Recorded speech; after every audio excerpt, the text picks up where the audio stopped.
Bonsoir à tous et à toutes. Buenas tardes a todos et bienvenue. Je me présente, je m'appelle Andrea Brucoleri, je suis le directeur de l'Alliance française de conception et coordinateur du réseau des AFE Chili. Nous avons, dans le cadre de la Semaine de la francophonie, accueilli une exposition, la Galerie des Illustres, un travail très important réalisé par l'historien et vice-recteur de la Universidad de los Lagos, Patrick Puimal, et par les journalistes éditeurs Marc Turel. Et dans le cadre de cette exposition, qui était organisée ici au Chili, dans plusieurs villes et en particulier dans la ville de Concepción, grâce à la collaboration de l'Alliance française, de la bibliothèque de la mairie et de la Universidad de Concepción, plusieurs activités ont été organisées autour de cette formidable initiative. Et nous avons eu la chance d'inviter et de compter sur la participation de M. Jean-François Garrett. Je les remercie d'avoir accepté notre invitation. Et bien, moi, il faut que j'avoue, j'habite au Chili depuis 7 ans. Et il y a quelques années, par hasard, j'ai découvert une conférence réalisée par M. Garrett qui m'a fait découvrir un personnage dont on ne sait pas beaucoup, dont parfois on croit connaître les parcours, et à savoir, voilà, Aurélie Antoine Détenance, qui est décrit comme un, voilà, il était avocat, comme un voyageur, peut-être un personnage, voilà, farfelu, en fou. Et tandis que grâce aux travaux de M. Garrett, à la conférence que j'ai eu la chance de regarder en ligne, ben, j'ai découvert, non, que ces personnages avaient une histoire tout à fait passionnante, et parfois les romans, les témoignages qu'on retrouve aussi dans certains livres d'histoire ne correspondent pas vraiment à la réalité. Donc, je remercie aussi Monsieur Armando Cartes, historien, secrétaire de l'Association culturelle de la ville, d'avoir accepté notre invitation et d'avoir accepté d'introduire notre visioconférence. Et voilà, que vous soyez en France, au Chili, bienvenue, merci, et j'espère Merci. que voilà, vous pourrez connaître davantage sur ces personnages formidables. Merci. Bonsoir, mesdames, messieurs. Je remercie Andrea Boccoleri d'avoir l'opportunité de dire quelques mots, mais surtout, je remercie à Jean-François Garrett, à qui j'ai eu la chance de connaître à Concepción, ma ville, au Chili, il y a 3 semaines à peine, pour avoir dédié si tant d'années de sa vie et ses habilités comme chercheur à dévoiler une histoire qui, même pour nous, les historiens chiliens, reste encore un peu comme un mystère.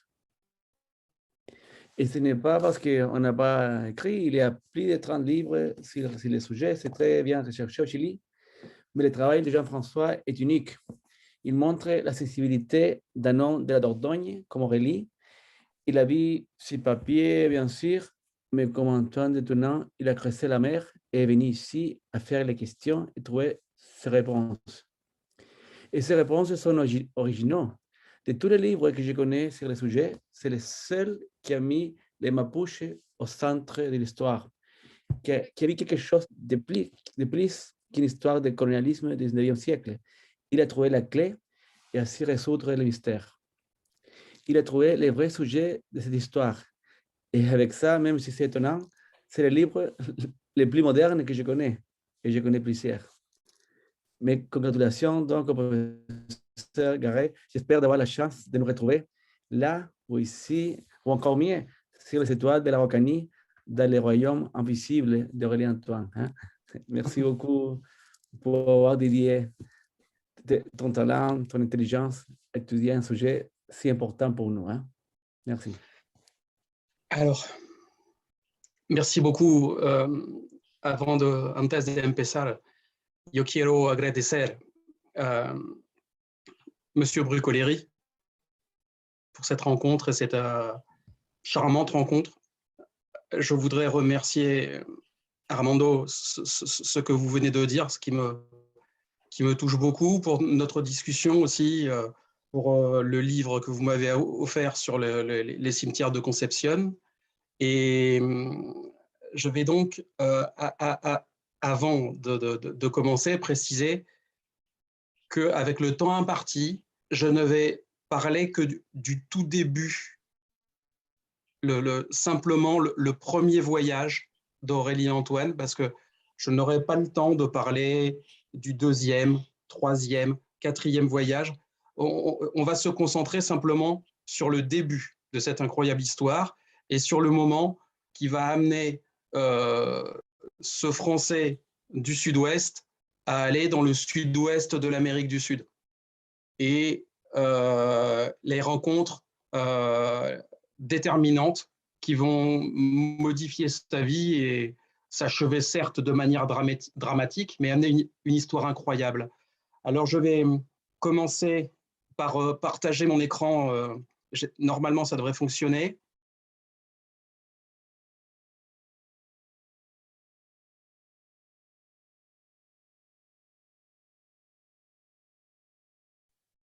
Dites-moi, est-ce que vous apercevez les images?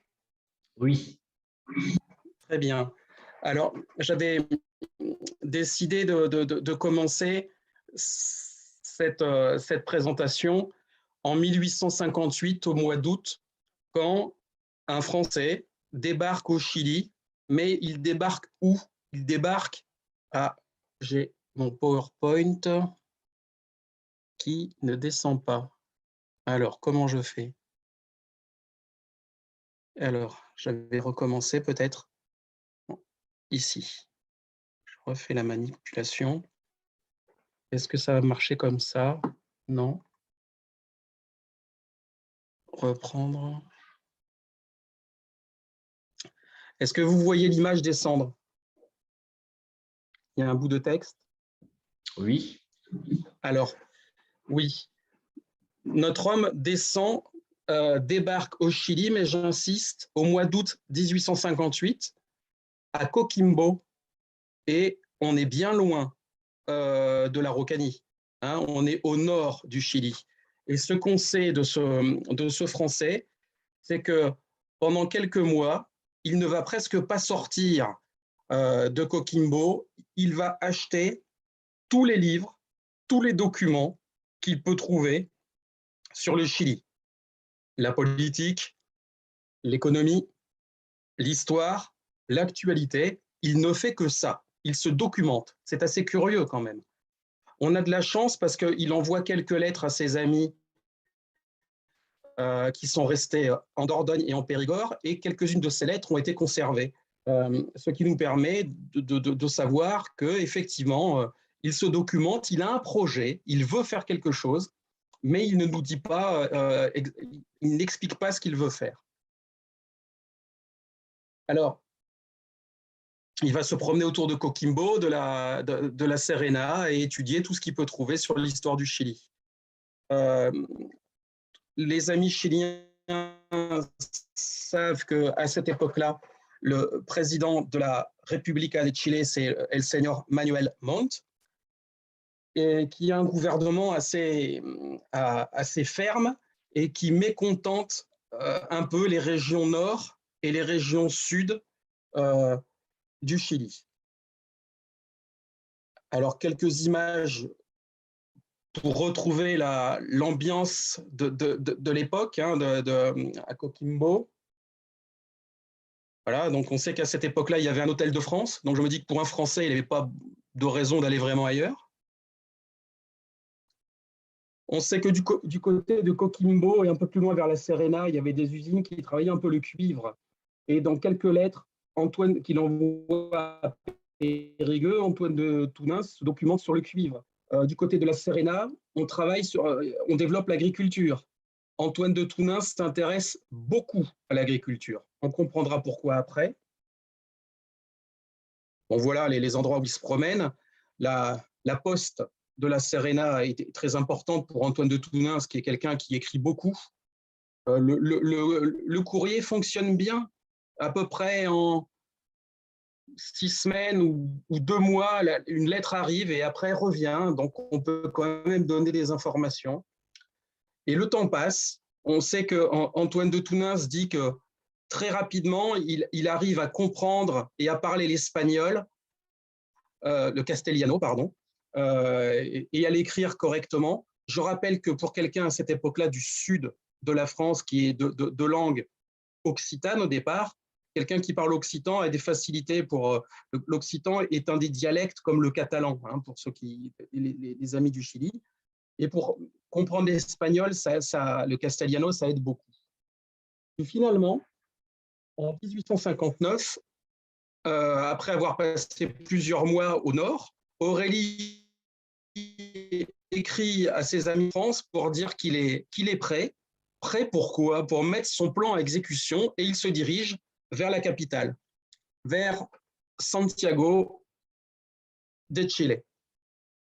Donc, quelques images là aussi plus ou moins d'époque. On voit évidemment la cordillère et el Cerro de Santa Lucia. Et ce qu'on voit, c'est que quand Antoine de Tounens arrive à Santiago au début de 1859, il va s'intéresser aux journaux, à la prensa. Il va s'intéresser à ce qui touche à la politique. Il va s'intéresser aux courses de chevaux. Antoine de Tounens est un passionné de courses de chevaux. Et il faut savoir qu'à l'époque, dans le sud-ouest de la France et plus largement, celui qui s'intéresse aux courses de chevaux, qui achète des chevaux, quelque part, c'est une manière de faire de la politique. On sait qu'il écrit, encore une fois, à ses amis pour dire qu'il veut mettre son plan, ce fameux plan, à exécution. Mais alors, que va-t-il faire? Il édite un premier livre sur les races de chevaux, comment croiser les races de chevaux, comment améliorer les chevaux pour faire des courses de chevaux, pour faire du commerce. Voilà un homme d'affaires. Bon, quelques vues depuis el Cerro de Santa Lucia, de Santiago de Chile à l'époque, donc 1859. Mais ce que j'ai vu en travaillant dans les archives à Santiago, les archives, vous savez, c'est à côté del Cerro de Santa Lucia à Santiago, c'est que ce qui va tout changer dans la vie d'Antoine de Tounens, c'est le début de la guerre civile de 1859 à Chile. C'est-à-dire que les régions du nord, autour de la Serena, et sobre todo la del sur, la région des Concepción, les gens, les penquistas, vont se révolter contre el gobierno d'Emmanuel Montt.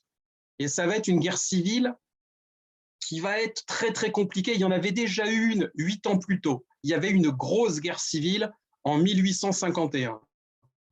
Mais donc, en 1859, à nouveau, cette guerre civile. Et comme il y a des combats, notamment autour de Valparaíso, ça pose problème pour essayer de suivre Antoine de Tounens parce que le courrier vient et passe par Valparaíso.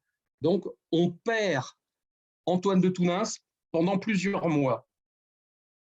Et quand on reprend contact avec Antoine de Tounens, il faut savoir que les révolutionnaires, les rebelles de la région nord, de la Serena, et les penquistas des Coquimbo et des Chilian ont perdu la bataille dans la révolution.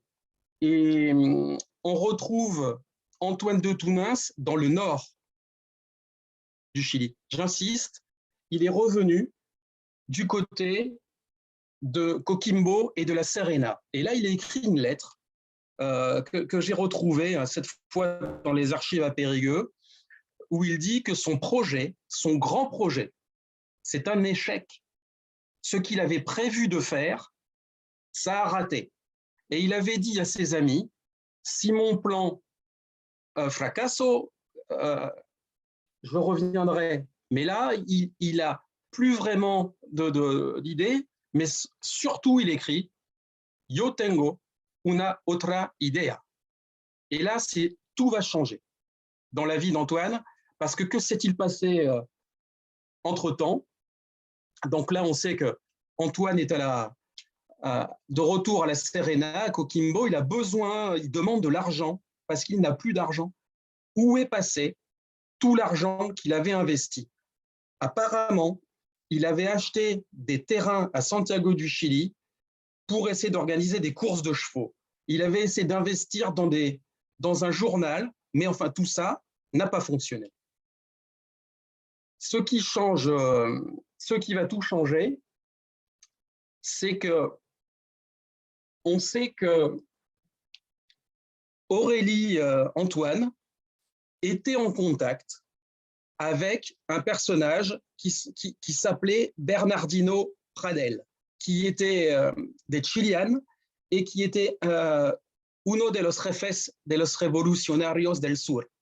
Et comme la révolution a été un échec, une partie de los penquistas van a esconder en territoire al sur del Biobío. Et tout le monde sait que ce territoire, à cette époque-là, le sud du Rio Biobío, est le territoire, à l'époque, toujours pratiquement indépendant, eh bien, des Amérindiens Mapuche, et que le chef, à cette époque-là, est le todopoderoso, muy sabido, muy sabio, el Toqui Manil Wenu, qui est vraiment considéré comme le personnage politique vraiment intelligent, un vieil homme chez les Mapuches. Alors, cette photo ne représente pas Manil, mais c'est quand je fais des conférences en France pour montrer un peu les visages c'est quand même un lonco, parce qu'il a un trarilonco autour du front. Et alors, il faut savoir, et ça j'ai trouvé ça dans les documents, dans le journal qui s'appelle El Meteoro de Los Angeles, qu'à cette époque-là, le Toqui Manil est très inquiet que les Chiliens, petit à petit, commencent à construire des forts au sud du Biobío. Et il va écrire, avec des gens qui l'aident pour écrire, plusieurs lettres au président de la République du Chili, Manuel Montt, pour lui rappeler qu'il ne veut pas qu'on vienne s'installer au sud du Biobío. Et surtout, on a la preuve que devant cette avancée des Chiliens au sud du Biobío, Manil se cherche des alliés. Manil buscaba aliados. Au même moment, Manil écrit et va envoyer son fils Quilapán pour entrer en contact avec un général de la Plata argentin qui s'appelait De Urquizas, un général argentin qui, du côté de l'Argentine et peut-être du futur Sud-Chili, envisageait un projet de confédération de régions, non pas centralisées comme à Santiago, mais de régions en union libre. Et c'est la preuve que Manil avait cette sensibilité politique qui voyait que son intérêt était plutôt dans un projet de confédération plutôt que d'une annexion totale à un pays centralisé.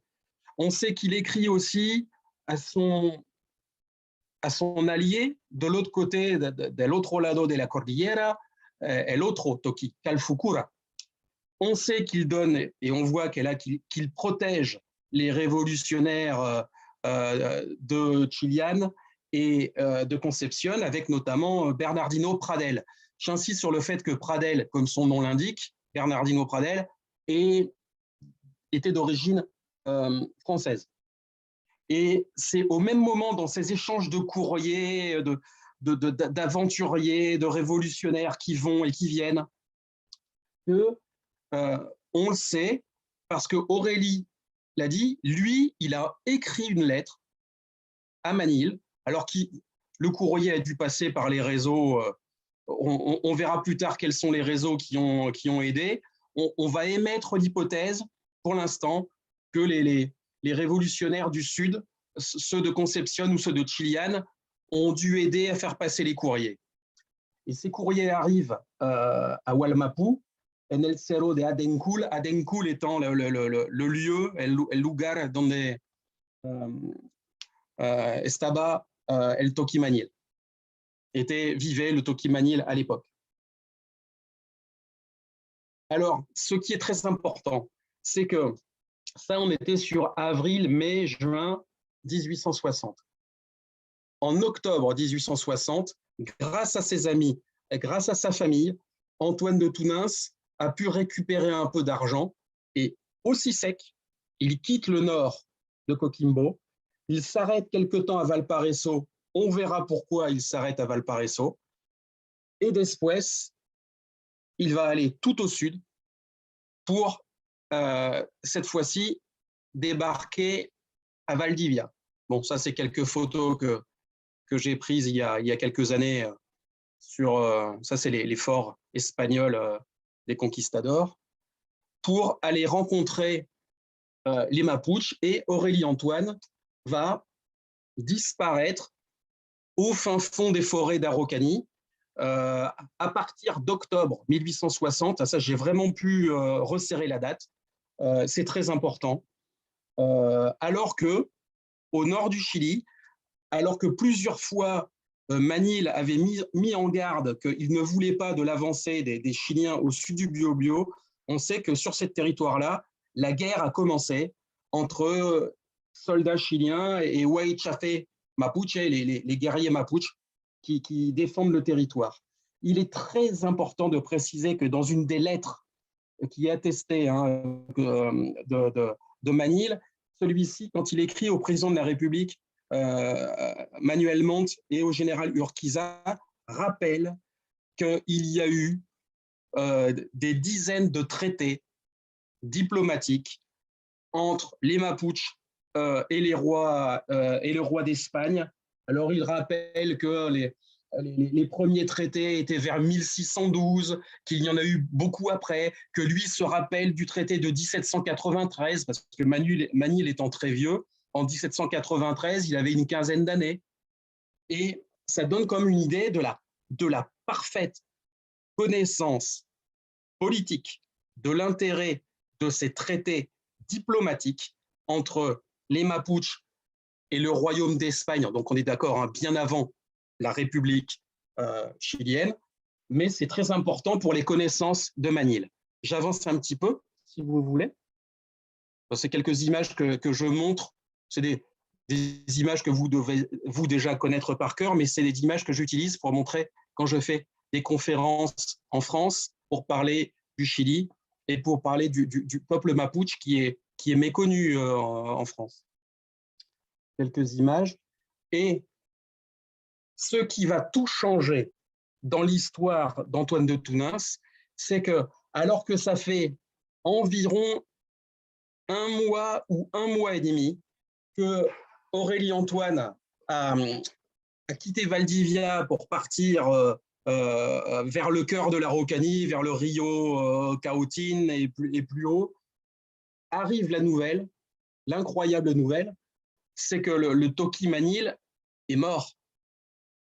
Donc c'est une catastrophe pour les plans d'Aurélie Antoine qui souhaitait rencontrer Manil. Que va-t-il se passer?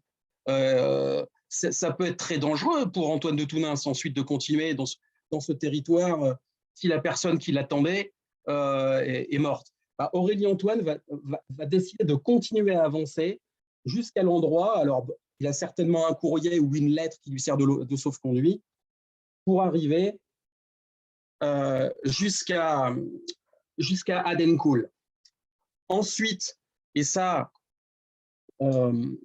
l'histoire est connue, parce que cette affaire a déjà été documentée par des historiens chiliens qui ont fait un très bon travail, qu'après la mort de Manil, il va y avoir une dispute entre le chef des révolutionnaires, Bernardino Pradel, et le fils de Manil, le fameux Quilapán, qui vont un peu se disputer pour postuler, pour devenir le nouveau Toki. Tellement bien qu'on sait que Pradel avait récupéré des lettres et des courriers de Manil pour dire qu'il avait le pouvoir magique de Manil pour lui. Et on sait que Kilapan va lui déterrer le corps de son père qui avait été enterré pour l'enterrer à un autre endroit pour dire que lui est possesseur du corps et de toute la puissance magique, parce que n'oublions pas que Manil avait la réputation d'avoir la magie en lui, d'être un peu comme un sorcier qui était très près de ses rêves. Et c'est très important parce que les légendes racontent que Manil était dans l'attente d'un roi ou du retour d'un roi qui pourrait, alors peut-être l'époque des rois d'Espagne avait laissé ce souvenir, mais Manil disait beaucoup, et ça c'est attesté, qu'il disait à ses fils, notamment à Kilapan, le roi d'Espagne est riche et puissant, il n'a pas besoin de la terre de Hualmapu, il n'a pas besoin de la terre des Mapuches. Alors que les républicains chiliens sont pauvres, alors ils vont venir voler la terre des Mapuches. Je trouve très important cette anecdote qui est attestée, hein, parce que ça dit tout. Vous voyez venir pour la suite, ça dit tout suite à ces traités diplomatiques d'un respect gardé vis-à-vis de la notion de roi, mais surtout d'une méfiance ou d'une hostilité à cette notion de république qu'à l'époque, les Mapuches n'arrivent pas trop à cerner et surtout constatent que pour eux, c'est la guerre, cette arrivée de république. Et surtout, on sait que Manil avait partagé ce rêve, cette idée, ces réflexions avec les Machis qui étaient autour de lui. Donc, il y a une espèce d'ambiance et d'atmosphère. Et justement, que se passe-t-il quand Aurélie-Antoine, lui, arrive à l'endroit où on lui avait donné rendez-vous, il est accueilli, il rencontre le fils de Manil, le fameux Kilapan, et surtout, Aurélie, lui, va venir expliquer qu'est-ce qu'il voulait proposer à Manil, qu'est-ce qui avait intéressé le fin politicien qui était Manil. Ce que Aurélie-Antoine va proposer, c'est d'écrire une constitution pour le peuple mapuche. Et ça, c'est incroyable. Alors, c'est là que je dois dévoiler un petit peu plus la personnalité d'Antoine de Tounens. C'est qu'Antoine de Tounens n'est pas un simple aventurier, un Français, un rêveur, un fou, un farfelu, tombé du ciel, comme on l'a longtemps dit après. Aurélie-Antoine, il travaillait comme avoué au tribunal à Périgueux. C'est l'équivalent presque d'un avocat. C'est-à-dire que c'était quelqu'un qui connaissait parfaitement le droit, qui avait monté un cabinet d'avoués dans le sud-ouest de la France, il marchait très bien, avec lequel il gagnait sa vie, avec lequel il avait gagné beaucoup d'argent en travaillant sur le droit. Alors, on peut se demander d'où lui est venue cette idée d'écrire une constitution, d'être sur l'aspect juridique. J'en parlerai plus tard. Alors, c'est super intéressant parce que Antoine de Tounens va assez vite expliquer, et il va démontrer qu'il a la pleine connaissance. Il a étudié ça, de ces traités diplomatiques dont les Mapuches, y compris aujourd'hui, continuent à se réclamer comme étant une preuve que le Rio Biobío était donc une frontière reconnue entre la vice-royauté d'Espagne quand elle était basée au Pérou, et puis en dessous, au sud du Biobío, le territoire libre de ces Mapuches, le Hualmapu, avec, pendant près de 3 siècles, des dizaines de traités diplomatiques signés. Seulement, bien sûr, la République chilienne a beau jeu de dire oui, mais nous, on est une république, on n'est pas tenu de ce qui s'est passé avant nous quand on était une colonie espagnole. Et c'est là que le projet d'Antoine de Tounens, d'un point de vue juridique, est extrêmement brillant, parce qu'il dit oui, ils sont bien ces traités diplomatiques, mais ça ne suffit pas.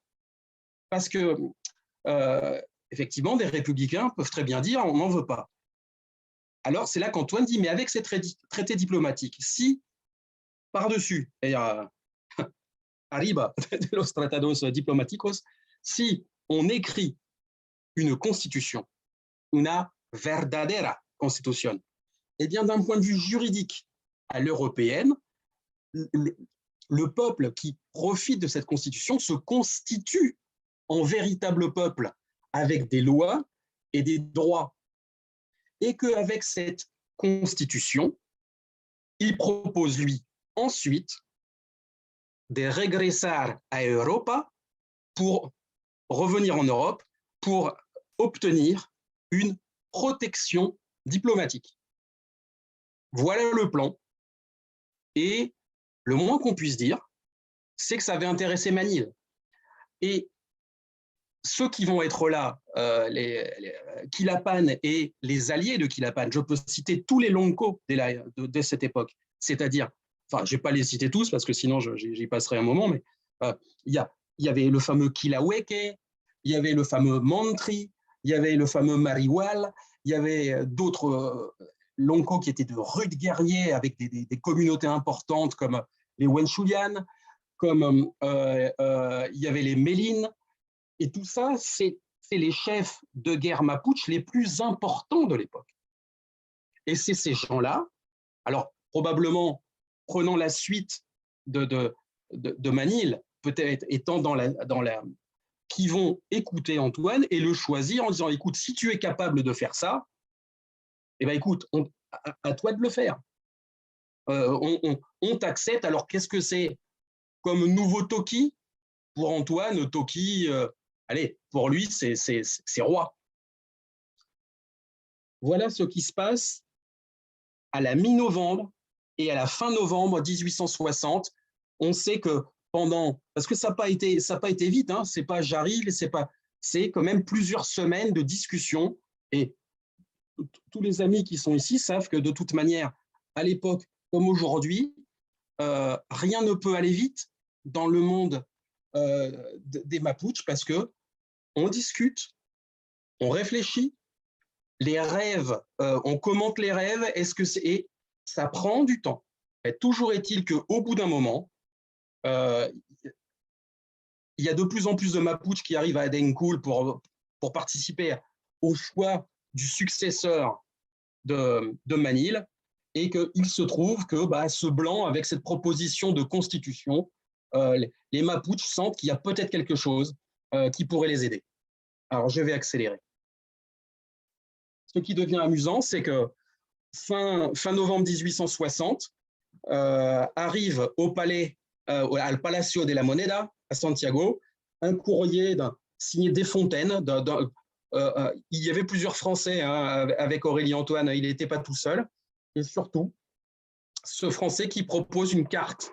Je n'ai trouvé qu'une mauvaise photocopie sur un livre chilien qui prouve que l'original est quelque part. Son Excellence, le président de la République du Chili, Excellence, nous, Aurélie Antoine Ier, par la grâce de Dieu, roi d'Araucanie, avons la faveur de vous faire part de notre avènement sur le trône que nous venons de fonder en Araucanie. Nous prions Dieu, Excellence, qu'il vous garde en sa sainte et digne garde.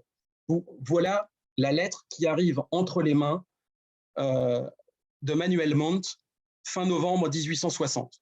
Vous vous rendez compte, il doit se dire, mais qu'est-ce que c'est? C'est vrai? C'est faux? Est-ce que c'est sérieux? Est-ce que c'est une blague?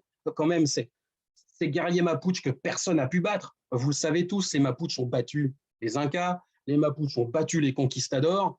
Comment se fait-il que d'un seul coup, ça soit un blanc qui soit le chef là-bas? Qu'est-ce que c'est que ça? Et je reviens un petit peu en arrière.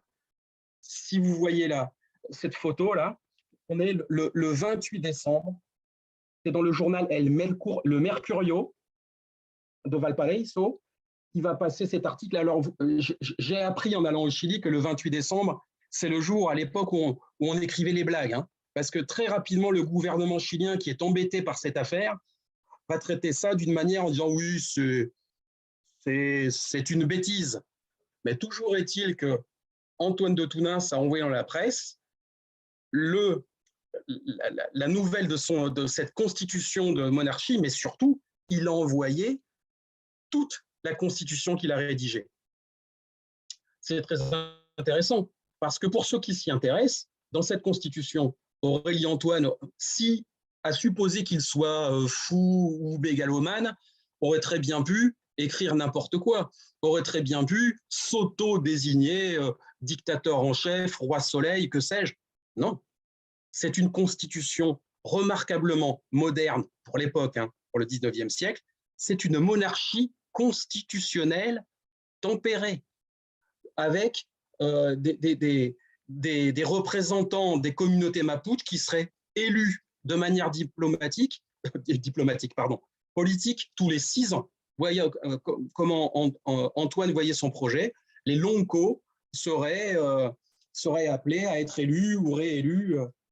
Donc, c'est quelque chose de très respectueux. Et puis surtout, ce qui va choquer les journalistes du Mercurio, c'est qu'il y a une influence maçonnique qui est évidente dans la constitution d'Antoine de Tounens, parce qu'il faut que je le dise maintenant, Antoine de Tounens était franc-maçon, et que ça se voit dans sa constitution, parce qu'il dit que, par exemple, dans son futur royaume, les gens seront libres de culte. Autrement dit, il considère que les Mapuches pourront garder leurs coutumes, leurs croyances, leur langue, et qu'ils ne seront pas obligés de devenir chrétiens, catholiques, même si Antoine de Tounens, lui, était chrétien et catholique. Alors, ce projet, je dois m'y arrêter un petit peu,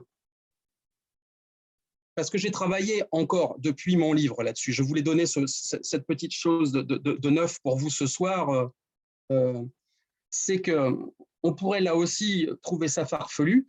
Et puis, j'ai travaillé sur les premiers libertadores, que ce soit O'Higgins, fondateur du Chili en 1818, San Martin en Argentine, et surtout Bolivar plus haut. Et puis, je suis tombé sur le personnage de Bernardo de Monteagudo, qui était d'Argentine, qui a fait les révolutions, qui a fait partie des libertadores, qui connaissait parfaitement O'Higgins, qui parfaitement San Martin, qui était pourtant au départ un républicain pur et dur. Eh bien, Monteagudo, qui était considéré comme l'homme de confiance de San Martin, que San Martin avait envoyé rencontrer Bolivar pour essayer de faire cette union de tous ces révolutionnaires, qui était brillantissime et républicain pur et dur, s'est aperçu que pour libérer les peuples, si on voulait que les Amérindiens, pas seulement les Mapuches, mais un peu plus haut au Pérou, les descendants des Quechua puissent suivre ces idées, il fallait plutôt essayer d'envisager quelque chose qui ressemblerait à une monarchie constitutionnelle.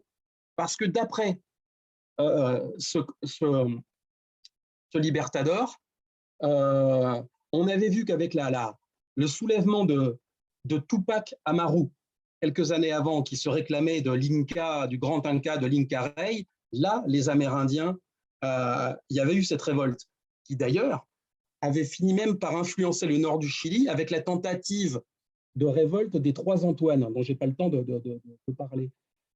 Mais du coup, revenons à ce Bernardo Monteagudo, ce qui est savoureux, c'est qu'on sait qu'il a changé d'idée de libertador et de républicain pur et dur pour devenir partisan de monarchie constitutionnelle qu'on pourrait installer en Amérique latine, après un voyage de 2 ou 3 ans en Europe, notamment à Paris, et vous savez où? À Bordeaux. Il était franc-maçon, comme un très grand nombre de ces libertadors, et il a donc fréquenté, même si c'est 20 ou 30 ans plus tôt, les mêmes loges que Antoine de Tounens avant son départ pour l'Amérique du Sud. Je pense que vous me voyez venir. J'avance un petit peu. Alors, février 1861, Aurélie Antoine, qui a donc passé presque 6 mois en Araucanie, au milieu des Mapuches, débarque à Valparaiso. Pourquoi Valparaiso? Pour au moins 3 raisons. D'abord, je vous l'ai dit, El Correo, parce que Valparaiso, c'est les boîtes aux lettres pour l'Europe, pour la France, pour faire savoir ce qu'il fait. Ensuite, parce qu'il veut rencontrer le représentant du gouvernement de Napoléon III, le diplomate en place. Et oui, c'est la suite de son plan. Et enfin, il faut bien le dire, parce qu'à Valparaiso se trouve la loge maçonnique de l'Étoile du Sud et qu'il veut retourner voir, parce qu'il les avait déjà vus avant d'arriver en Araucanie, il veut retourner voir la loge des francs-maçons de Valparaiso pour obtenir de l'aide et présenter son projet. Bon, quelques vues de Valparaiso à 1860, donc à l'époque d'Antoine. Voilà la photo. Nous sommes certains que cette photo a été prise en février, mars, avril, mai 1861. Donc voilà Antoine de Tounens, alors qu'il est de retour de sa rencontre avec les Mapuches. Il demande à rencontrer Monsieur Cazotte, qui était le diplomate le diplomate en poste au Chili représentant le gouvernement de Napoléon III. Et Antoine est très content de le rencontrer et de lui présenter son projet, de lui présenter son idée. Le diplomate l'écoute poliment, de manière très neutre, et lui dit qu'il lui trouvera un bateau pour le faire revenir en France bientôt, si ça peut aider. Bon, Antoine sort de cette entrevue plutôt content. Par contre, il y a eu des élections au Chili et le candidat qui avait été proposé par Manuel Montt a été battu. Et en fait, c'est un autre personnage qui a été élu qui s'appelle le président, le seigneur Pérez. Et ce nouveau président de la République du Chili, lui, il est très inquiet de cette affaire de roi d'Araucanie, vrai, faux. Lui, il se dit, mais si jamais les Français s'intéressaient à ça, ça pourrait porter tort aux intérêts chiliens, parce que les Chiliens veulent annexer le territoire, prendre le contrôle. Et alors, c'est le seigneur Pérez qui va demander à rencontrer un des militaires de l'armée chilienne qui pourrait être chargé de cette expédition d'attaque et de conquête. Oui, d'aller attaquer le sud du Biobío, en même temps pour finir de tuer les révolutionnaires qui ont échappé et de faire la conquête du territoire. Et bien sûr, le président de la République va s'adresser, je vais y arriver, excusez-moi, au colonel, parce qu'à l'époque, il n'est encore que colonel, Cornelio Saavedra Rodriguez, en lui disant, le plan, c'est de préparer l'armée pour aller attaquer le territoire au sud du Biobío. Alors Aurélien-Antoine, pendant ce temps-là, il a écrit plusieurs lettres vers la France, mais il n'a aucun retour. Aucun retour.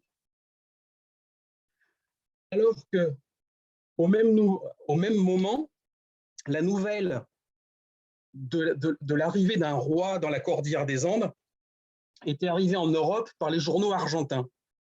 Et ce qui est très intéressant, c'est que les journaux de la Dordogne, du Périgord disent qu'il y a des dizaines et des dizaines et des dizaines de lettres qui partent du Périgord vers le Chili avec des gens qui offrent, alors des professeurs, des militaires, des prêtres qui seraient prêts à partir à l'aventure pour rejoindre et aider ce nouveau roi. Mais alors comment est-ce possible qu'il y ait des dizaines et des dizaines et des dizaines de lettres qui partent de France vers le Chili, alors qu'Antoine de Tounens dit « mais je ne comprends pas, moi je n'ai plus aucune nouvelle d'Europe, je ne reçois pas de courrier ». Vous m'avez compris. C'est que dès cette époque-là, Antoine de Tounens est étroitement surveillé par la police chilienne qui intercepte tous les courriers. Et comme Antoine n'a pas de nouvelles, il va écrire une lettre en disant qu'en tant qu'ancien avoué du sud-ouest de la France, il s'attendait au moins à ce qu'en France, on parle de son affaire et qu'on vienne l'aider. Et ce faisant, il va commettre une grosse erreur. parce que quand la nouvelle va arriver dans les journaux parisiens, parce que on va trouver cette lettre où il se présente comme quelqu'un du Périgord, du Sud-Ouest, eh bien, il y a cette attitude qui est très parisienne pour les gens qui connaissent la France. Les gens de Paris aiment bien se moquer des gens qui sont dans les petites villes du sud de la France. Si vous habitez dans le sud de la France, vous êtes quelqu'un d'amusant, vous êtes quelqu'un, mais jamais très sérieux. C'est cette attitude qui est très parisienne, un peu arrogante, et c'est ce qui fait qu'on va dire « Ah, d'accord, c'est quelqu'un du Sud-Ouest, c'est quelqu'un de Périgueux, donc c'est une blague, donc c'est de l'humour, donc c'est une farce. » Et on va commencer à se moquer dans la presse de Paris de quelqu'un du Sud, d'un paysan du Sud-Ouest qui se prendrait pour un roi rigolo chez les sauvages. Voilà, c'est une vision qui est en fait très raciste, qui est faite dans les journaux de l'époque de toute cette histoire. Et quand Antoine de Tounens réalise par retour de courrier, par retour de presse, qu'on se moque de lui, c'est une catastrophe pour lui. Et en même temps, la nouvelle arrive que quand un bateau arrive à Valparaiso pour le ramener en France, il s'aperçoit que le consul de France veut le faire monter à bord comme un passager sans aucune représentation diplomatique, mais simplement comme quelqu'un, comme un autre. Antoine se fâche et réalise à ce moment-là que le consul de France, lui non plus, ne l'a pas pris au sérieux et ne croit pas. L'histoire est tellement incroyable que le consul de France en poste au Chili ne croit pas Antoine de Tounens et dit oui, il est à moitié sérieux, à moitié comique. Alors, on peut penser ce qu'on veut d'Antoine de Tounens, mais c'était quelqu'un de courageux. Et ce qui se passe, c'est que c'est au même moment, alors qu'Antoine de Tounens est à Valparaiso, il voit que l'armée chilienne est en train de monter dans les bateaux à Valparaiso et il va apprendre qu'en fait, l'armée chilienne va aller attaquer le territoire mapuche. Alors, Antoine de Tounens demande de l'aide une fois de plus à la loge de l'Étoile du Sud de Valparaiso et va repartir cette fois à cheval, au galop, plein sud, direction l'Araucanie. Alors cette fois, il arrive par le nord, vous savez, donc il arrive par Chillán, par Concepción, et il arrive au nord du Biobío. Et ce qui est très important, c'est que comme il ne connaît pas le chemin pour revenir, il va se payer un guide, une guilla, un Chilien qui s'appelle Rosales, pour l'amener au nord de l'Araucanie, à l'endroit qui s'appelle Perquenco, qui était le camp de base de Quilapán. Voilà, parce que Antoine de Tounens veut regrouper toutes les communautés qui lui sont favorables pour les prévenir de l'attaque des Chiliens. Donc voilà un dessin qui est de l'époque. Hein. C'est très important parce qu'on a le témoignage du guide, j'en parlerai plus tard, du guide chilien. Parce qu'à la limite, une fois de plus, on pourrait, les témoignages d'Antoine, on pourrait très bien les mettre en doute et dire que c'est un menteur, un fabulateur, un escroc. Donc attendons si vous voulez bien. Grâce au guide, on sait qu'Antoine de Tounens va aller de communauté en communauté, distribuant son drapeau. Parce qu'Antoine de Tounens a créé un drapeau pour son royaume qui est de couleur bleu, blanc, vert.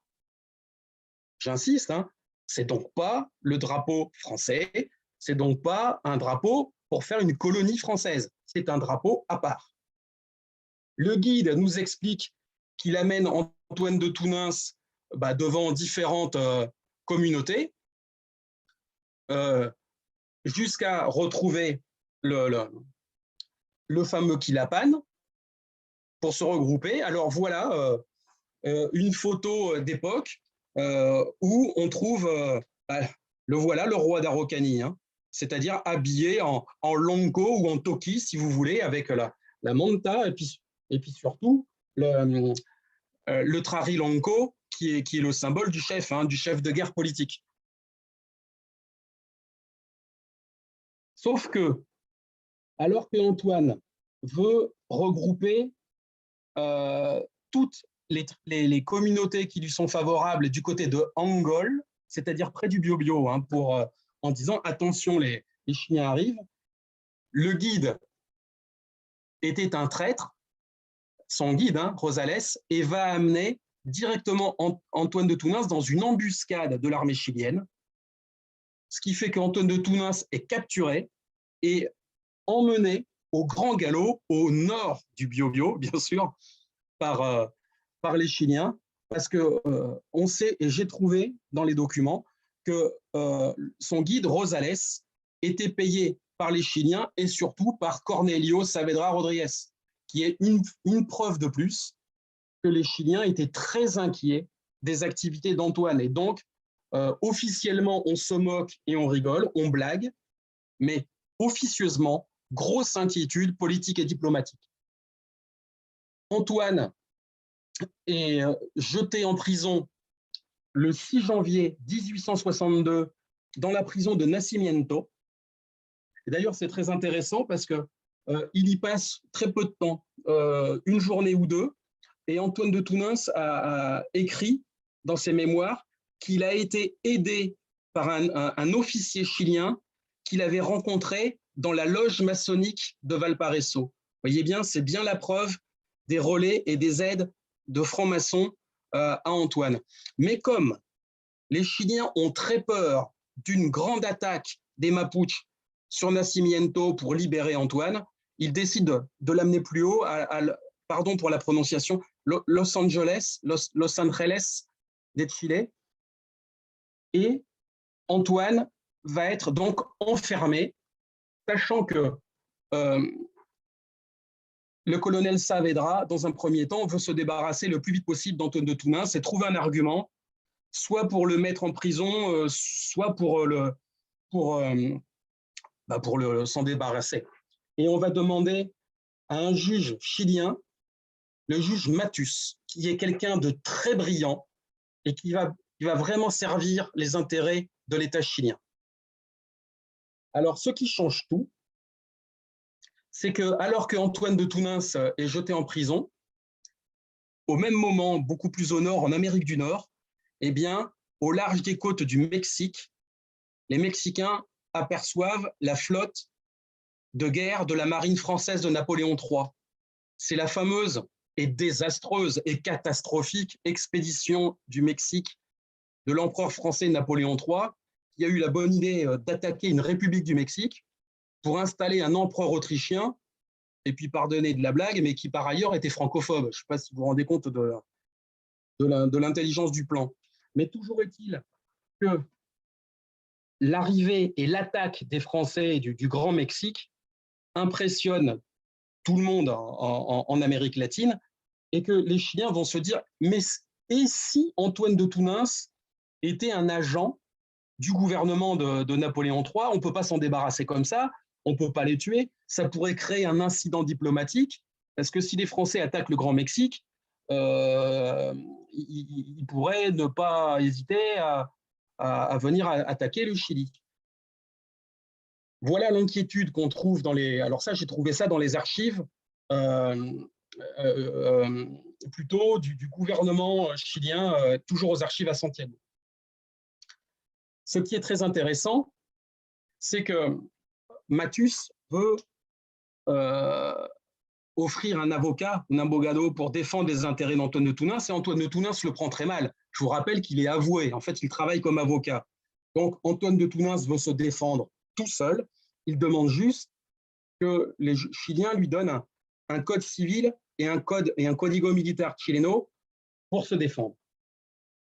Et ça, c'est très savoureux, parce que on va s'apercevoir que Antoine maîtrise très bien le droit et qu'il va se servir de tout un tas d'argumentaires juridiques pour démontrer que les Chiliens n'avaient pas le droit de le capturer au sud du Biobío, vu les traités diplomatiques, vu l'histoire, ce qui fait que le juge chilien Matus se retrouve en guerre de courroyer contre courroyer avec le prisonnier français qui, des fois, lui donne quelques leçons de loi, tellement bien que ce qui est incroyable, c'est qu'à l'été 1862, le juge Matus ne supporte plus Antoine de Tounens et les défenses juridiques d'Antoine de Tounens, et que Mathus, pendant quelques semaines, décide de se mettre en grève, de faire une huelga pour ne plus avoir à discuter avec le français. Ce qui est très intéressant, c'est que le guide d'Antoine, le traître, qui l'a amené dans l'embuscade, va témoigner que partout où Antoine de Tounens est arrivé dans les communautés, quand il était mené par le guide, partout il est accueilli avec respect, partout il était accueilli en libérateur, partout il distribuait son drapeau bleu, blanc, vert, et je rappelle, devant les communautés les plus terribles, les plus farouches, celles qui détestent les Blancs et qui détestent les Winkas, ce sont ces communautés qui font grand accueil à Antoine. Et ça, c'est pas Antoine de Tounens l'a dit, mais ça, c'est son guide, le guide payé par Saavedra, qui en atteste. Les mois passent dans la prison. Antoine de Tounens tombe très malade et il va presque mourir dans la prison de dysenterie. Sauf que, amaigri, il réussit à survivre et tout va changer parce que quand la nouvelle de l'arrestation d'Antoine de Tounens arrive avec un décalage d'environ 2 mois en Europe, à votre avis, que se passe-t-il en Europe? Changement d'idée, parce que tout le monde se dit « Ah bon? Les Chiliens ont arrêté le roi d'Araucanie, mais dans ce cas-là, s'ils l'ont arrêté, c'est que c'est vrai, c'est que c'est sérieux, donc c'est pas une blague, donc c'est pas une bêtise, donc c'est pas une invention, sinon ils l'auraient pas arrêté. » Et du coup, l'opinion française et certains journaux se retournent en disant « Mais alors, il y aurait peut-être quand même quelque chose à faire pour aider notre compatriote français qui est en prison. » Et ça va aller très loin, parce que 2 mois plus tard, le consul de France, M. Cazotte, vous savez, celui qui avait accueilli Antoine et qui n'y croyait pas, va recevoir un courrier officiel du ministre de la Justice du gouvernement de Napoléon III, lui demandant d'intervenir auprès du gouvernement chilien pour demander la libération immédiate d'Aurélie Antoine. Alors, vous pensez bien que le consul Cazotte, qui avait pris Antoine de Tounens un peu à la rigolade, là, il se dit « Ouh là là, j'ai fait un impair ».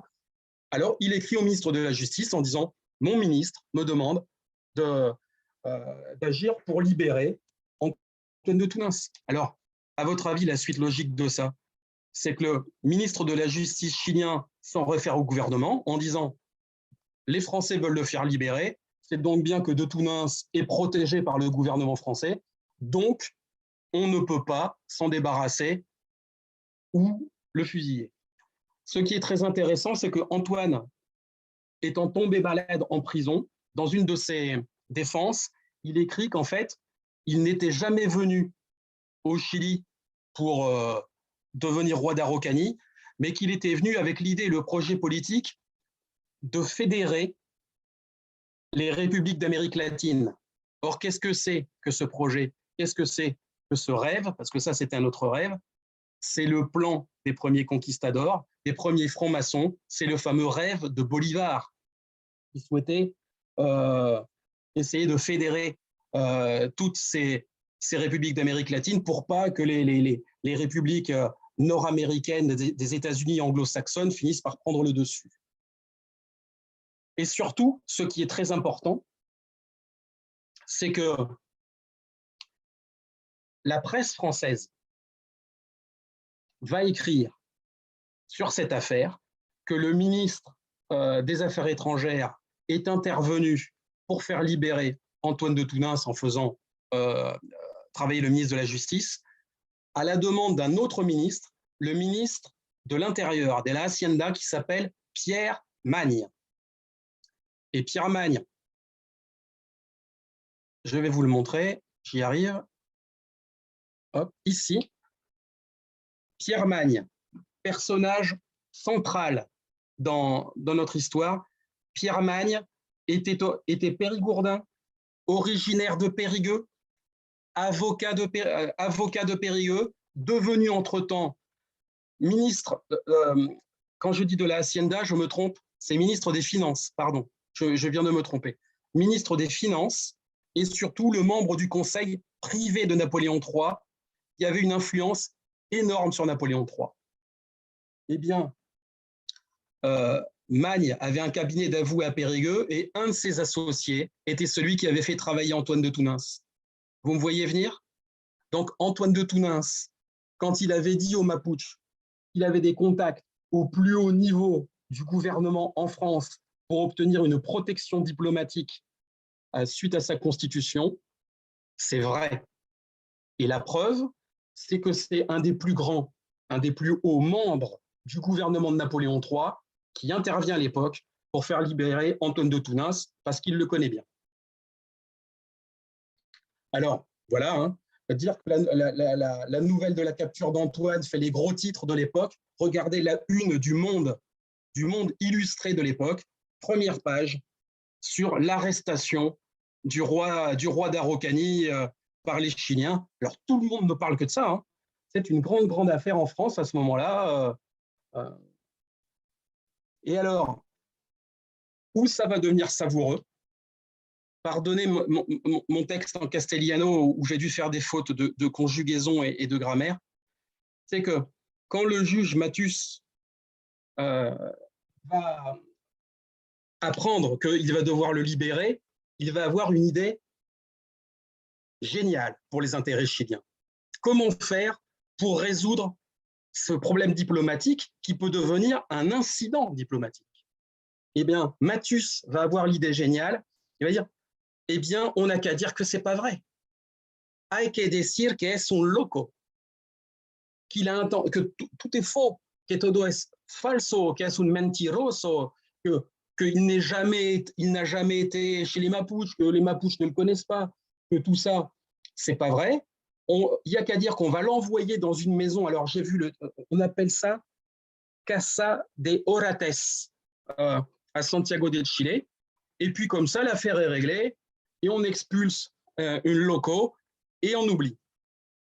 Eh bien, c'est là que Antoine de Tounens, quand il va apprendre ça et qu'on va le libérer, eh bien, il refuse de sortir de prison tant qu'il n'aura pas été prouvé et témoigné qu'il est parfaitement sain d'esprit. Vous voyez un peu le personnage qui est Antoine de Tounens. Et surtout, j'ai retrouvé dans les archives judiciaires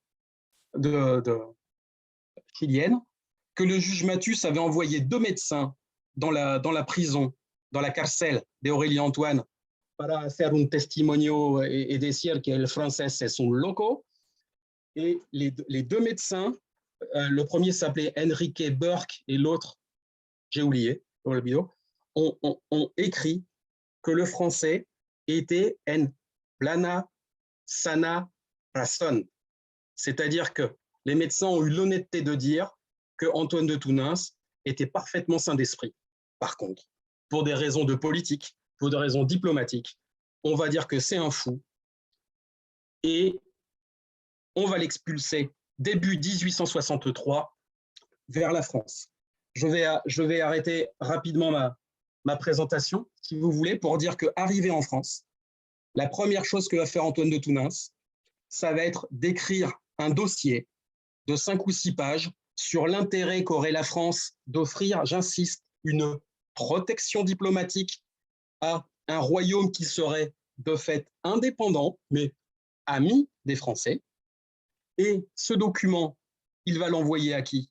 À Pierre Magne, qui est donc le ministre des Finances. La réponse de Pierre Magne est très importante. Elle lui dit sur le fond comme sur la forme, votre document est très bien fait. Prenez rendez-vous avec le ministre des Affaires étrangères et vous aurez rendez-vous au Palais des Tuileries avec Napoléon III.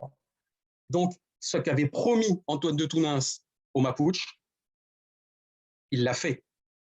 Voilà ce que je voulais démontrer. Alors évidemment, après, je n'ai pas le temps pour des raisons diplomatiques et politiques, parce que l'expédition du Mexique va devenir un échec, une fracasso terrible pour l'armée française. Napoléon III va décider d'abandonner toutes ces îles d'expédition en Amérique, c'est-à-dire et le Mexique, mais aussi la possibilité d'aller aider un roi d'Araucanie. Il va laisser tomber tout ça.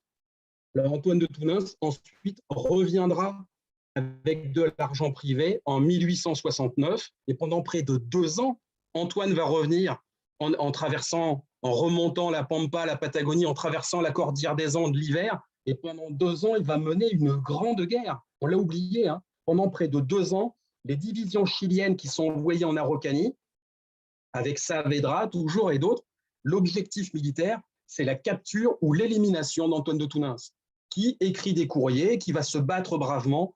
Mais là, encore une fois, l'histoire, cette fois française, l'a oublié, parce que c'est au moment de, entre guillemets, de ses plus grands exploits de son aventure que c'est la Grande Guerre en France, entre la France et la Prusse, la guerre de 70, qui va s'achever par un désastre et une défaite pour la France. Donc vous pensez bien qu'au moment où la France perd la guerre contre la Prusse, elle a autre chose à faire que de s'intéresser à un roi d'Araucanie.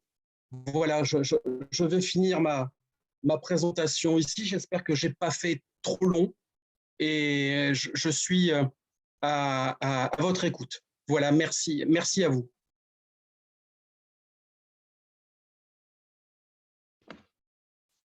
Merci beaucoup.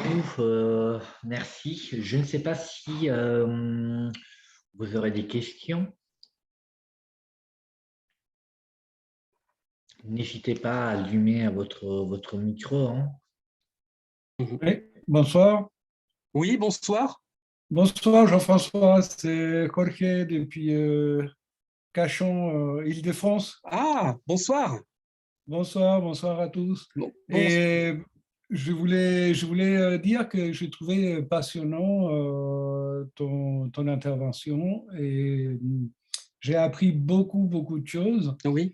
Et je me pose la question, comment est perçue cette histoire en France? Parce qu'elle elle est méconnue au Chili, Oui. sauf dans des petits cercles intellectuels, d'historiens, des chercheurs, etc. Oui.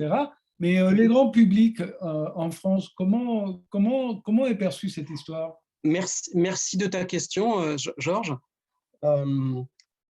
Cette histoire est aussi méconnue. Elle était presque tombée aux oubliettes, mise à part un peu, si tu veux, dans le sud-ouest de la France, mais elle est revenue au grand public dans les années 1970, fin 70, parce qu'il y a un écrivain, un romancier qui s'appelle Jean Raspail, qui a fait un roman, mais en présentant l'histoire d'Antoine de Tounens sur l'aspect qui lui est resté, c'est-à-dire le farfelu, le mythomane, la personne qui s'est auto-proclamé roi chez des gentils sauvages, un peu le côté Robinson et Vendredi, quoi. Et cette image bascule toujours entre le gentil farfelu ou le fou qui se prend pour un roi, ou des fois simplement l'escroc qui a menti à des gens, qui a raconté tout ça pour gagner de l'argent. Voilà. Mais les documents ne disent pas ça.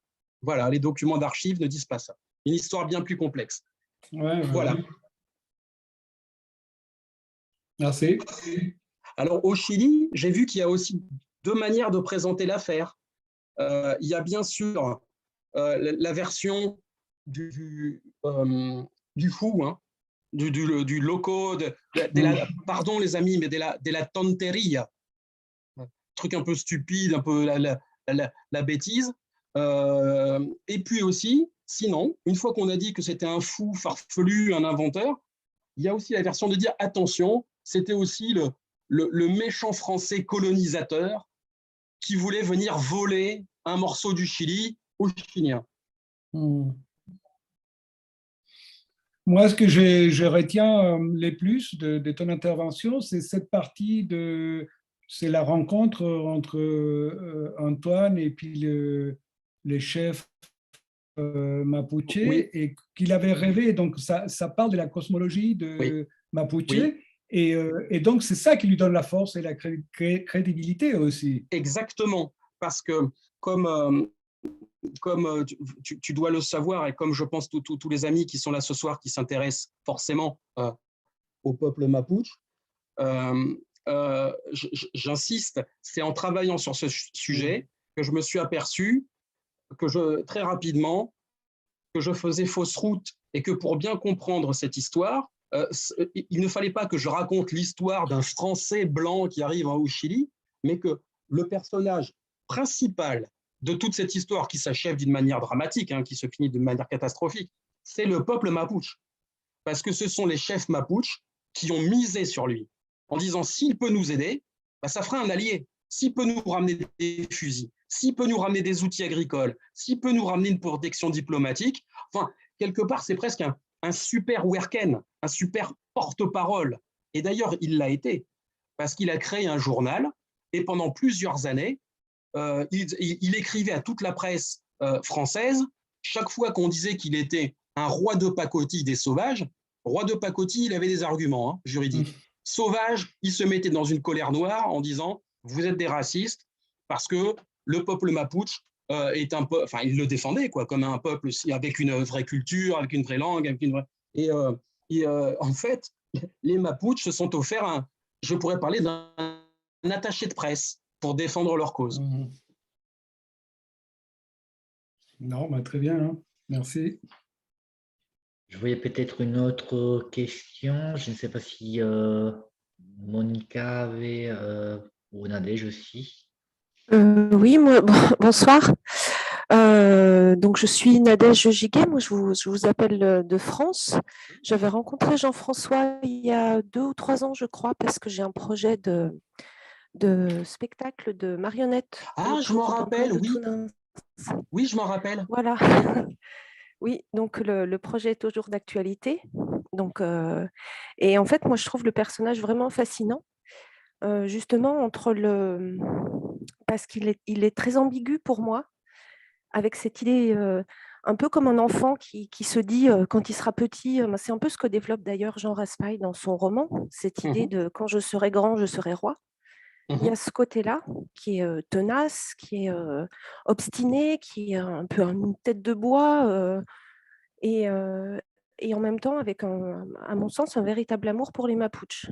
Après, il y a des choses dans ce qu'il a pu écrire que je trouve très ambigu, oui. Dans le sens où du côté colonialiste, oui. où il dit ceux qui viendront avec moi, on leur donnera des terres, ils auront droit à des terres, ils auront droit à de l'argent, etc. Et c'est là où je trouve sa position très ambiguë par rapport au peuple mapuche, parce qu'il est prêt à leur donner des terres qui ne lui appartiennent pas, au final.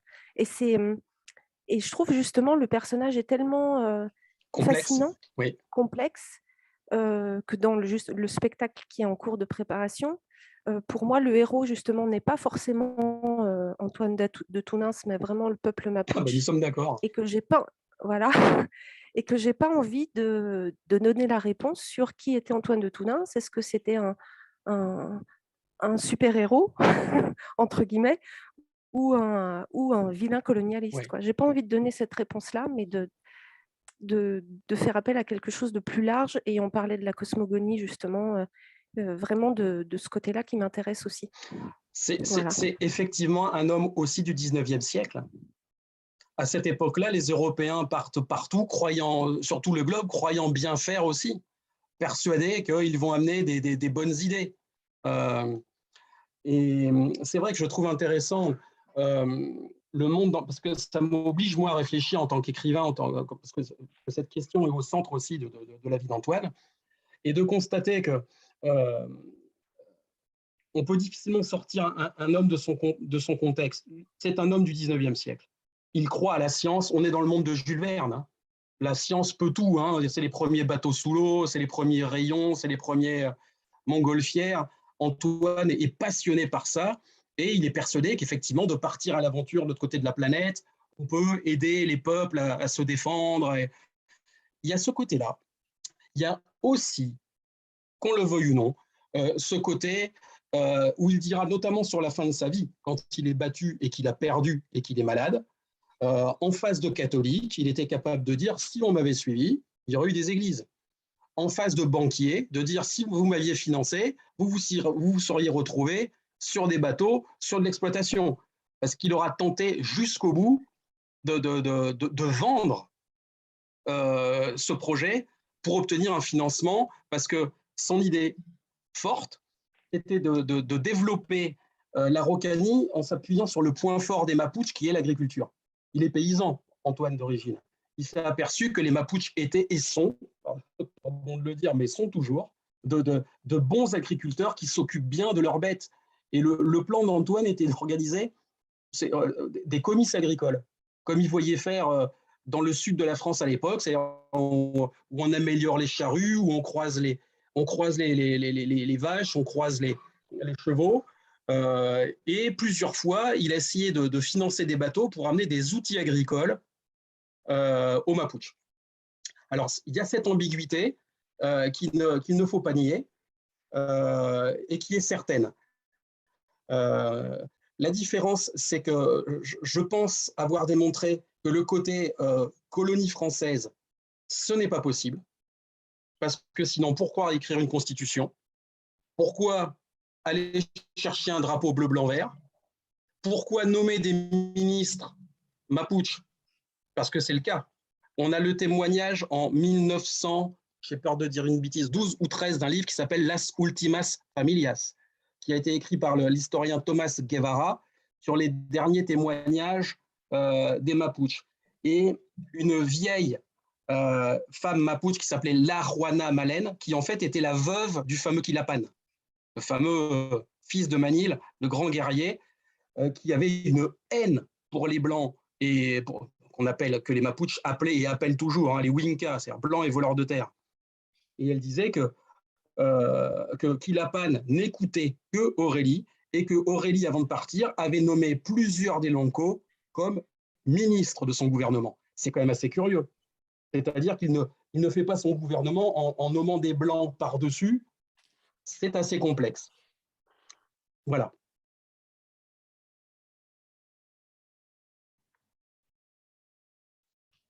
D'autres questions? Sinon, moi, j'en profite pour te poser une question. Justement, je sais que tu as visité à plusieurs reprises le Chili. Et voilà, j'en profite pour te poser la question suivante. La réaction, quelle était la réaction des communautés que tu as pu rencontrer quand ils ont découvert un peu les sujets de ton travail, de tes recherches? Merci Andrea pour cette question. Parce que effectivement, j'ai vraiment travaillé longtemps dans les archives à Santiago. J'étais venu à l'université de Concepción parce qu'il y avait quelques lettres gardées d'échanges avec les Mapuches. J'avais travaillé à Buenos Aires aussi, aux archives à Buenos Aires, mais je voulais avoir le point de vue des communautés et surtout pouvoir voir s'il restait des légendes sur Antoine et avoir leur point de vue sur Antoine de Tounens. Eh bien, je peux témoigner que alors, c'est compliqué parce que certaines des communautés ont disparu parce qu'elles ont été détruites au moment des guerres d'annexion. D'autres ont été déplacées. Il y a aujourd'hui des communautés qui sont installées ici, sont d'origine plutôt de la Pampa argentine. Mais il y a des communautés encore qui sont descendantes des chefs de guerre qui avaient choisi Antoine, c'est-à-dire en gros de l'équipe des alliés de Quilapan, et j'ai pu les rencontrer. Alors, ça a pris du temps, hein, mais je leur ai demandé, je leur ai expliqué que moi, j'avais besoin d'eux, que je leur montrais mon travail, ce que j'avais trouvé, et c'est pour ça que devant moi, plusieurs fois, des Machi ou des Werken m'ont raconté surtout la légende qui court encore aujourd'hui, c'est celle du bateau français qu'on a vu arriver au large de Valdivia et qui a amené les fusils pour Antoine de Tounens. Il y a une anecdote là-dessus. En fait, c'est un bateau de guerre qui a été vu, et de la marine de Napoléon III, hein, on est en 1870, et il faut voir que ce bateau est arrivé à un endroit où Antoine de Tounens avait annoncé qu'un bateau arriverait. Il avait dit au mois de mars 1870 vont arriver des bateaux qui vont venir nous aider, amener des fusils ou des outils agricoles. Or, au mois de mars 1870, est arrivé un navire de guerre français et ça a amené une grande inquiétude dans l'armée chilienne. Parce que ça avait amené une grande excitation dans les communautés mapuches, qui se disaient, ce coup-ci, c'est la bonne, on va avoir de quoi se battre à armes égales. Et cette légende, on me l'a racontée 2 ou 3 fois dans les communautés. Donc, ça existe encore. Et je voudrais citer un mot magnifique qui m'a été donné encore dernièrement par Elikura Chiweilaf, qui est, pour ceux qui ne le savent pas, un écrivain et un poète mapuche extraordinaire, et qui est l'actuel Grand Prix de littérature et de poésie au Chili. Eh bien, lui-même, vivant dans les communautés et ayant été, dans le cadre de son travail, collecté histoire, légende, me dit que, comme vous le savez probablement, normalement, pour parler de nous, les Blancs, les Mapuches n'ont qu'un seul mot. Ils disent « Winka », c'est-à-dire qu'en un seul mot, nous sommes blancs voleurs de terre. Eh bien, Elikura Chiweilaf me dit que la seule et unique fois où il a entendu prononcer un mot très rare chez les Mapuches, qui se prononce à peu près comme ça, Camol Funche, ça veut dire blanc ami Mapuche, c'était pour parler d'Antoine de Tounens. Je trouve ça magnifique.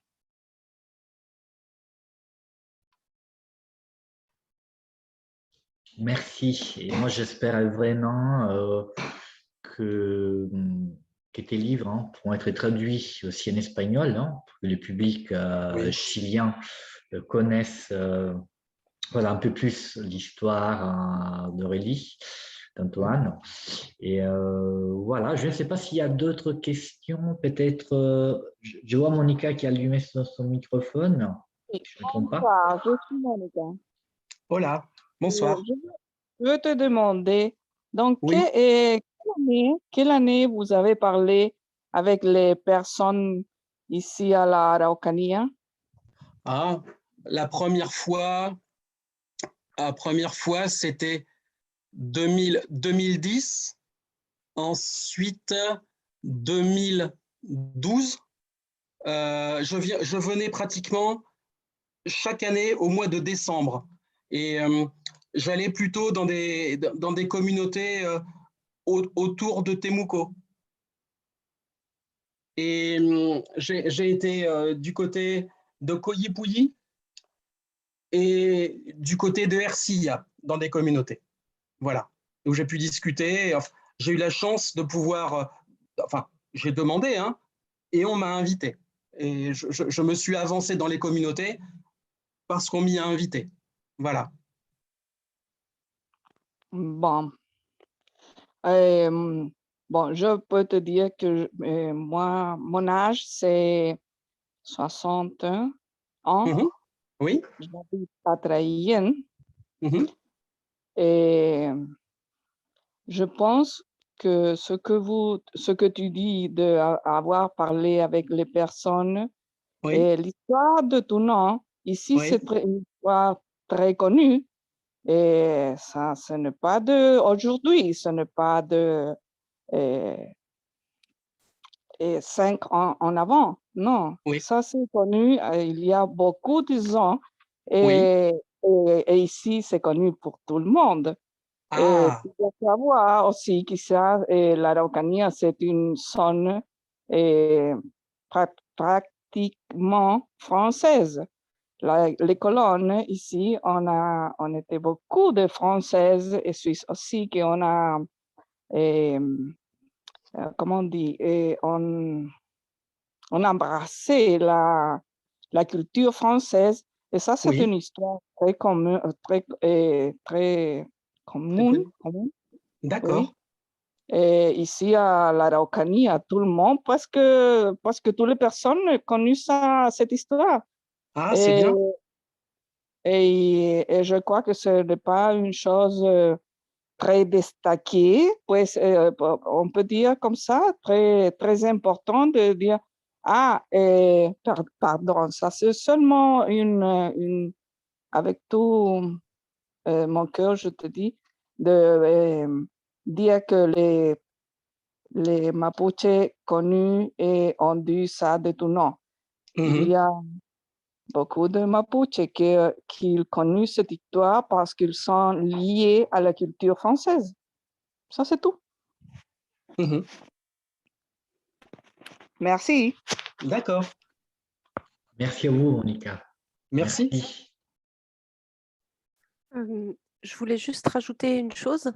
Ce que je trouve remarquable dans le travail de Jean-François, c'est toute la partie après le premier voyage justement d'Antoine de Tounens, parce que je pense qu'il y a eu pas mal d'ouvrages qui ont été faits sur ce premier voyage et un petit peu peut-être sur le second, mais tout le deuxième tome que tu as écrit, Jean-François, est vraiment super intéressant parce que c'est toute une partie finalement qu'on ne connaissait pas de la vie d'Antoine de Tounens et de ce qu'il a pu faire auprès des Mapuches et de ce qu'il a pu vivre au Chili. Merci, parce que effectivement, pour aller vite, c'est quand je me suis aperçu, cette fois quand je suis tombé sur un document des archives du ministère des Affaires étrangères qui démontrait que en 1872, 73 et 74, Antoine de Tounens était toujours étroitement surveillé par les services chiliens en Europe et qu'il y a eu un véritable, mais il faut le dire, un véritable complot organisé par un personnage qui est très connu au Chili, qui s'appelle Alberto Blest Gana, qui est le grand écrivain de la littérature chilienne, qui était à l'époque diplomate en poste en France et en Angleterre, et qui va aller jusqu'à organiser un véritable piège en payant un traître dans l'équipe d'Antoine pour organiser des escroqueries de manière à faire porter plainte contre Antoine de Tounens et à salir la réputation d'Antoine de Tounens en le faisant passer pour un escroc et que tout ça dormait dans les archives à Santiago avec les courriers de Blaise Gana, les courriers du traître. Alors là, parce que c'est savoureux, savoir que le traître était originaire de Périgueux, c'est-à-dire de la ville de la Dordogne du pays d'Antoine, et que ce traître a parfaitement réussi son plan, c'est-à-dire à organiser une escroquerie pour faire traîner Antoine de Tounens au tribunal, saboter ses tentatives de financement de retour par bateau, et alors qu'on a tout dormait dans les archives. Et une fois de plus, si un gouvernement en arrive à faire ça, c'est bien qu'Antoine de Tounens, il le craignait. Un nouveau retour d'Antoine pouvait être gênant encore pour les intérêts de l'avance chilienne en Araucanie à cette époque-là. Voilà.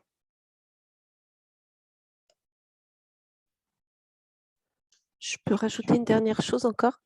Oui, merci. Oui, une dernière question. Voilà. On va rester ici jusqu'à... Voilà, mais je sais qu'il y a un petit décalage. Nous avons pour l'instant 4 heures de décalage. Je vous remercie, vous tous, Jean-François, de rester connecté jusqu'à tard. Et bien sûr, une dernière question avec plaisir à Lévi, madame. Enfin, moi, ce qui m'a touchée aussi dans ce que j'ai pu lire, c'est que finalement, on annonce aux Mapuche que Antoine est mort, que le roi est mort. Et en fait, à chaque fois, il revient. Il est mort, mais il revient. À chaque voyage, on l'annonce mort, il revient. On le réannonce mort, il revient. Et finalement, ça devient presque un roi immortel et une espèce de figure presque mystique, finalement. Et ça, je trouve ça super intéressant aussi, cette idée de roi immortel, finalement. Oui, là, c'est quelque chose aussi, on n'est pas bien loin de certaines croyances, parce que là, pour s'en débarrasser, effectivement, et pour amener le calme en Araucanie, c'est vrai que les autorités chiliennes ont vite fait courir le bruit qu'il ne reviendrait jamais et qu'il était mort, sauf que, il est revenu plusieurs fois. Ce qui fait qu'après, de bonne foi, quand on le disait qu'il était mort, et qu'en l'occurrence, il était vraiment mort, eh bien, les Mapuches n'étaient plus là-dedans. Ils disaient, de toute manière, il va revenir quand même. C'est ça qui est à la fois triste, magnifique, et voilà. Et il y a quelque chose que je trouve très intéressant. Moi, j'en ai parlé à M. Brucoleri quand nous nous sommes vus à l'Alliance française de Concepción. Je me suis aperçu de ça sur le cimetière, dans le cimetière où est enterré aujourd'hui le corps d'Antoine de Tounens. Il y a un petit panneau typique qui indique la tombe du roi d'Araucanie. Et bien, sous ce petit panneau, il y a un graffiti rouillé, parce que le panneau est vieux et le graffiti doit avoir quelques années. Et c'est parce que j'ai appris quelques mots de Mapudungun que j'arrive à le déchiffrer. Sous le panneau, il est gravé Marichiweo, qui est le cri de guerre des guerriers Mapuche, qui veut dire 10 fois nous vaincrons. Donc, il y a quelqu'un qui maîtrise le Mapudungun et qui a été écrire ce graffiti aujourd'hui, hein, au XXIe siècle. J'y vois un symbole, parce que ça aurait très bien pu être une bêtise, une insulte, enfin, on n'en sait rien. Hein. Non, c'est le cri de guerre des guerriers Mapuche. Donc, un mot de langue amérindienne Mapuche, aujourd'hui, gravé dans un cimetière du Périgord. Voilà, il y a des symboles.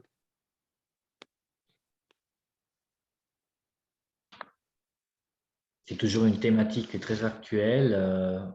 D'une part, la rédaction de la nouvelle constitution, d'autre part, bien sûr, la situation de l'Araucanía. Moi, franchement, on était fiers, comme Alliance française, de pouvoir organiser cette visioconférence. Oui. Moi, j'invite tous les présents. Bien sûr, nous allons publier aussi cette visioconférence sur nos réseaux sociaux. Je pense sur notre page YouTube. Bien sûr, je vous invite à connaître davantage, à approfondir les travaux de Jean-François, 10 ans, si je ne me trompe pas, des recherches, des voyages au Chili. Moi, j'espère avoir vraiment l'occasion de revoir au Chili, peut-être en décembre, peut-être l'année prochaine, lors de ton prochain voyage au Chili. Et merci au nom de toute notre communauté et d'avoir partagé, de nous avoir permis de nous intéresser, comme vous le disiez, et les véritables protagonistes de ces histoires, bien sûr, c'est surtout les peuples mapuches. Et donc, merci encore, merci à vous tous. Et voilà, je vous souhaite une bonne soirée, bonne nuit peut-être pour ceux qui se trouvent en France. J'espère avoir l'occasion d'instaurer d'autres collaborations et tu seras toujours le bienvenu ici au Chili à l'Alliance. Merci et bonne soirée à tous. Merci beaucoup, Andrea. Merci beaucoup. Merci à tous de m'avoir écouté. Et au plaisir et una otra vez. Ciao.